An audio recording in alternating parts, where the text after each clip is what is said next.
Baik, Assalamualaikum warahmatullahi wabarakatuh. Saya Arisana Yudhistira dengan NIM 2003015171. Di kesempatan kali ini saya akan mencoba untuk uh, menjelaskan menjelaskan sekaligus mempresentasikan materi yang sudah saya buat. Materinya itu mengenai Open System Interconnection atau OSI 7 Layer Model.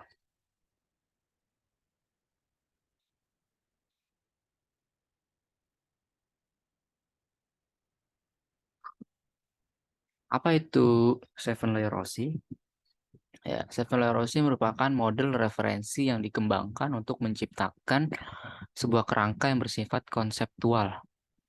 OSI layer juga memiliki 7 model layar yang terdiri atas application, presentation, session, transport, network, data link, dan physical. Fungsinya buat apa sih? Fungsi dari 7 Layer OSI ini memudahkan proses pencarian titik awal permasalahan sehingga meminimalkan waktu yang diperlukan untuk melacak masalah jaringan. Dengan begitu, masalah jaringan bisa diatasi dengan lebih mudah.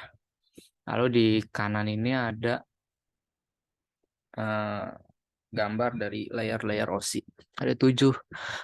Layer ke-7 itu application yang paling atas, layer ke-6 presentation, layer ke-5 itu session, layer ke-4 transport, layer ke-3 network, layer ke-2 data link, dan layer pertama itu physical. 7 lapisan OSI. Yang pertama dimulai dari lapisan ke-7, yaitu application layer. Adalah pusat terjadinya suatu interaksi antara user dengan aplikasi yang bekerja menggunakan fungsionalitas sebuah jaringan. Lapisan ini menjadi layer paling atas dari model layer OSI.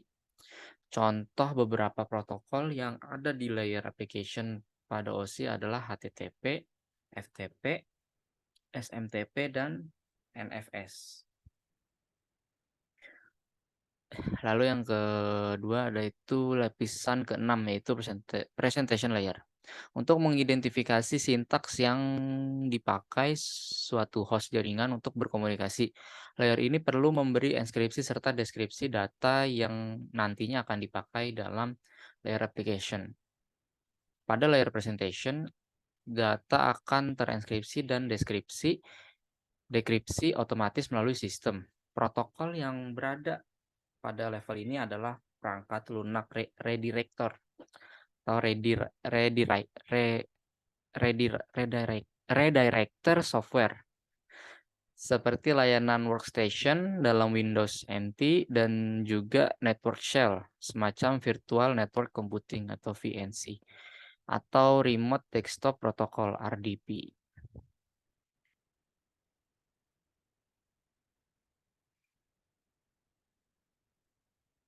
Session layer lapisan kelima.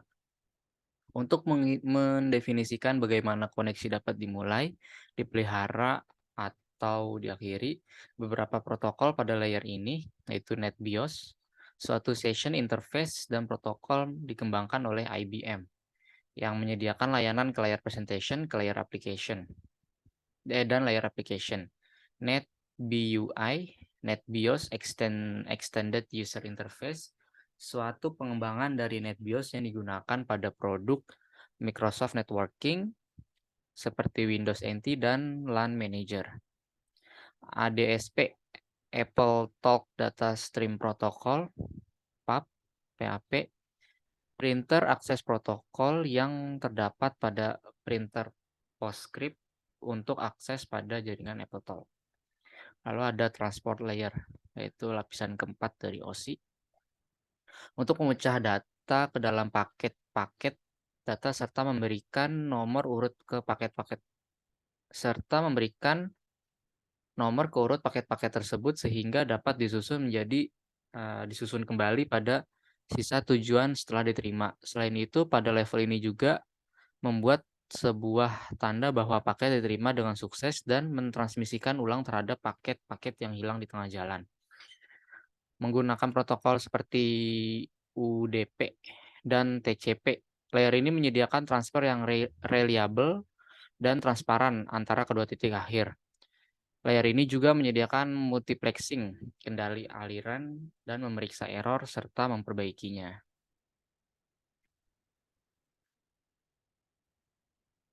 Lalu yang berikutnya, network layer, lapisan ketiga. Bertugas untuk mendefinisikan alamat IP sehingga setiap komputer dapat saling terkoneksi dalam satu jaringan. Fungsi lainnya adalah melaksanakan proses routing dan membuat header untuk setiap paket data yang ada. Contoh protokol yang digunakan pada network layer yaitu IP. Data link layer, lapisan kedua.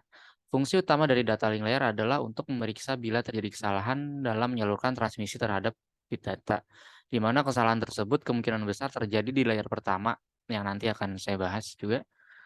Pada layer ini juga terjadi koreksi kesalahan, pengalamatan hardware pada MAC address, dan flow control.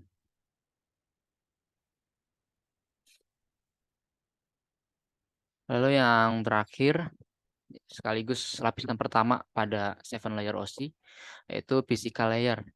Pada OSI adalah lapisan yang berfungsi sebagai transmisi terhadap bit data. Jenis sinyal yang dipakai pun tidak sembarangan, sehingga memungkinkan penerimaan sinyal dengan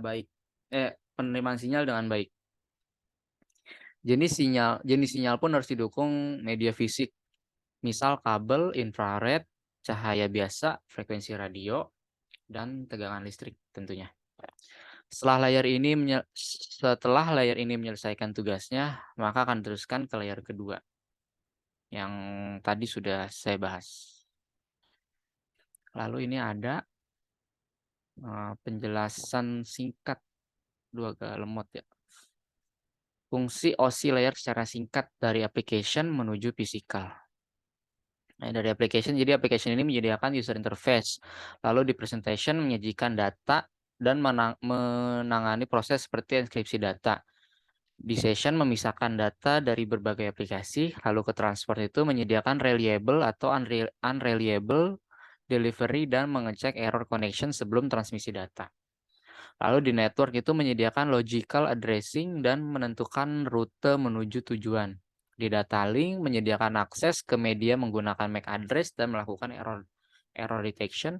Lalu di physical itu menentukan tegangan, kecepatan, besaran fisik, dan mengalirkan bit antar device.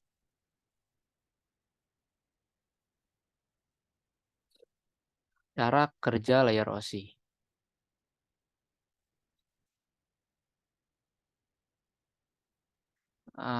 Jadi application layer akan mengirim data yang dikirim oleh user pada perangkat komputer penerima data. Lalu nanti terjadi konversi email menjadi sebuah format jaringan pada presentation layer. Pada session layer akan dibentuk sesi perjalanan data hingga seluruh proses penerimaan data selesai dilaksanakan. Pengiriman melakukan pemecahan data di transport layer dan dikumpulkan kembali pada transport layer penerima. Lalu alur proses akan berbalik serta berulang dari physical layer ke application layer sampai mengarah ke jaringan komputer user. Ini sebenarnya ada sedikit kesalahan. Dari pengirim melakukan pemecahan data transport layer dan dikumpulkan kembali pada transport layer penerima. Lalu network layer membuat alamat untuk mengarahkan data ke tujuan dengan benar. Akan dilakukan pembentukan data menjadi bentuk frame serta alamat fisik dalam data link layer. Lalu pada physical layer, si lapisan utama ini akan dikirim melalui perantara jaringan menuju lapisan transport penerima. Lalu alur proses akan berbalik serta berulang dari physical layer ke application. Jadi dari sini balik lagi ke sini sampai ke application, sampai mengarah ke jaringan komputer user. Terima kasih. Mungkin sekian presentasi dari materi yang sudah saya bawakan. Kurang lebihnya mohon maaf. Wassalamualaikum warahmatullahi wabarakatuh. Terima kasih.